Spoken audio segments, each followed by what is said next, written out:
Hi అండి, అందరికీ నమస్తే. Welcome to Mythili veg recipes. మా చిన్నతనంలో అయితే ఎండాకాలం వచ్చిందంటే ఇలా మినప వడియాలని, పొట్టు వడియాలని కూడా పెడుతూ ఉండేవారు. సాయంత్రం టైంలో ఎప్పుడైనా కూరలు లేనప్పుడు పొట్టు వడియాలు వేయించుకుని అన్నంలో కలుపుకుని తింటే చాలా బాగుండేవి. మినప వడియాలనైతే పులుసుల్లోకి, ముద్ద కూరల్లోకి కూడా వేస్తూ ఉండేవారు. ఈ రోజు వీడియోలో ఈ 2 రకాల వడియాలని కూడా ఎలా చేసుకోవాలో నేను మీకు చూపించబోతున్నాను. లేట్ చేయకుండా ప్రాసెస్లోకి వెళ్ళిపోదాము. చాలా సింపుల్గా చేసేసుకోవచ్చు. దీనికోసం మనం ఇలా పొట్టు మినపప్పుని తీసుకోవాలి. నేను ఇక్కడ 3/4 kg వరకు మినపప్పుని నానబెట్టుకున్నాను. మనం 2 రకాల వడియాలు పెట్టాలనుకుంటున్నాం కాబట్టి పొట్టు మినపప్పుని తీసుకోవాలి. 1-2 సార్లు బాగా కడుక్కుని పప్పుని నానబెట్టుకోవాలి. మరుసటి రోజు ఉదయానికి ఇది బాగా నానిపోయి ఉంటుంది కాబట్టి దీంట్లో ఉండే పొట్టును తీసేసుకుని ఇలా పప్పుని శుభ్రం చేసుకోవాలి. పప్పులో అక్కడక్కడ పొట్టు ఉన్నా కూడా పర్వాలేదు, పూర్తిగా పొట్టు తీయాల్సిన అవసరం లేదు. అలాగే మనం సెపరేట్ చేసిన పొట్టును కూడా 1-2 సార్లు బాగా కడుక్కుని పక్కన పెట్టుకోవాలి. పప్పుని గ్రైండర్లో వేసుకుని కొద్దిగా వాటర్ని పోసుకుంటూ మెత్తగా గట్టిగా గ్రైండ్ చేసుకోవాలన్నమాట. పిండి అనేది పలచబడిపోకూడదు. ఇలా గ్రైండ్ చేసుకున్న తర్వాత దీంట్లోకి 1 స్పూన్ జీలకర్రని, రుచికి సరిపడా ఉప్పుని వేసుకోవాలి. ఇవన్నీ కూడా బాగా కలిపేసుకున్నామంటే పిండి వడియాలకి కావాల్సిన పిండి అనేది రెడీ అయిపోతుంది. ఇప్పుడు పొట్టు వడియాలకి కావాల్సిన కారాన్ని గ్రైండ్ చేసుకోవాలి.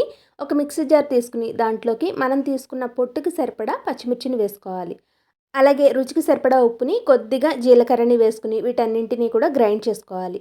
మినపప్పు రుబ్బుకున్న తర్వాత మొత్తం పిండిని తీసేయకుండా కొద్దిగా ఒక గుప్పెడు పిండిని వదిలేసుకోవాలి. కడిగి పెట్టుకున్న మినప పొట్టుని, గ్రైండ్ చేసి పెట్టుకున్న పచ్చిమిర్చి పేస్ట్ని కూడా వేసుకుని ఒక 5 నిమిషాల పాటు అంతా కలిసేలాగా గ్రైండ్ చేసుకోవాలి. ఇలా చేసుకున్నామంటే మనకి పొట్టు అనేది విడిపోకుండా ముద్దగా వస్తుంది. అంతా గ్రైండ్ చేసుకున్న తర్వాత ఒకసారి చెక్ చేసుకోండి. చేతితోటి ఇలా ఉండని గనక చేస్తూ ఉంటే విడిపోకుండా వస్తే కరెక్ట్గా పిండి అనేది సరిపోయినట్టు. ఒకవేళ విడిపోతుంటే మాత్రం కొద్దిగా మినపపిండిని వేసుకోవాలి. ఇప్పుడు ఒక క్లాత్ని బాగా తడుపుకుని గట్టిగా పిండుకుని తీసుకోవాలి. అడుగున నేను వేరొక షీట్ని వేసుకున్నాను. చేతికి కొద్దిగా తడి చేసుకుంటూ దీంట్లోకి కొద్దిగా పిండిని తీసుకుంటూ మనకి నచ్చిన సైజులో వడియాల కింద పెట్టుకోవడమే. మేమైతే కొద్దిగా పెద్ద సైజులో వడియాలని పెట్టుకుంటాము. మీకు చిన్నగా కావాలి అనుకుంటే ఇంకొద్దిగా సైజుని తగ్గించుకుని పెట్టుకోవచ్చు. ఇలా చేత్తో వడియాలు పెట్టుకోవడం కష్టంగా అనిపిస్తే కనుక మీరు ఏదైనా థిక్గా ఉండే కవర్ కానీ, ఆయిల్ కవర్ కానీ, పాల ప్యాకెట్ కవర్ కానీ బాగా శుభ్రంగా కడుక్కుని దాన్ని ఒకవైపు కట్ చేసుకున్నాక దాంట్లోకి పిండిని వేసుకుని క్లోజ్ చేసుకోవాలి. రెండో వైపున చిన్నగా కట్ చేసుకుని మనకి నచ్చిన సైజులో వడియాల కింద పెట్టుకోవడమే. ఇలా కనుక పెట్టుకుంటే మనకి అన్ని వడియాలు కూడా ఒకే సైజులో వస్తాయి. ఇలా అయితే చిన్నపిల్లలు కూడా ఈజీగా పెట్టేయగలుగుతారు. మీకు ఎలా వీలుగా ఉంటే అలా వడియాల్ని పెట్టుకోవచ్చు. ఇప్పుడు పొట్టు వడియాల్ని కూడా చేతితోటి కొద్దిగా పిండిని తీసుకుంటూ ఈ సైజులో చేసుకుంటే సరిపోతుంది. మరీ పెద్ద సైజులో చేసుకోవాల్సిన అవసరం లేదు.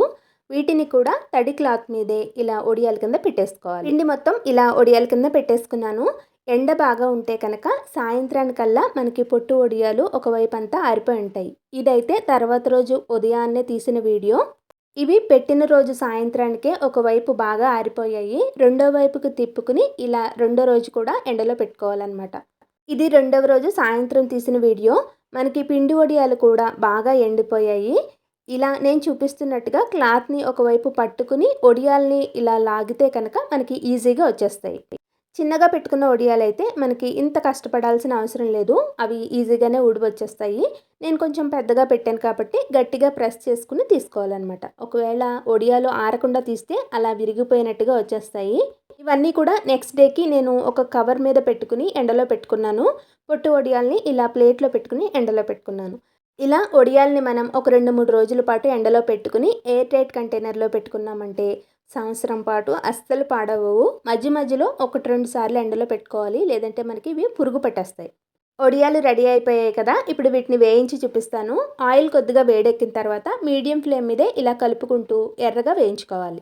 అలాగే పొట్టు వడియాల్ని కూడా ఇలా కలుపుకుంటూ ఎర్రగా వేయించుకోవాలి. ఇవి వేగడానికి కూడా పెద్ద టైం తీసుకోదు, తొందరగానే వేగిపోతాయి. మేమైతే మినప వడియాల్ని వంకాయ ముద్దకూరలో కానీ, తోటకూర ఫ్రైలో కానీ, మెంతులు పులుసులో కానీ ఇలా చాలా రకాల రెసిపీస్లో వేసుకుంటాము. ఒకవేళ కూర లేనప్పుడు వడియాలతో కూర కూడా చేసుకోవచ్చు. పొట్టు వడియాలు అయితే సాయంత్రం టైంలో మా చిన్నప్పుడు కూరలు ఏమీ లేనప్పుడు ఇలా వడియాల్ని వేయించి అన్నంలోకి పెడుతూ ఉండేవారు.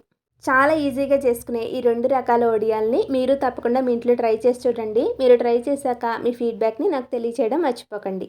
ఈ వీడియో కనుక మీకు నచ్చితే తప్పకుండా లైక్ చేసి మీ ఫ్రెండ్స్, రిలేటివ్స్ అందరితోనూ షేర్ చేయండి. మరిన్ని రెసిపీస్ కోసం నా ఛానల్ని సబ్స్క్రైబ్ చేయండి.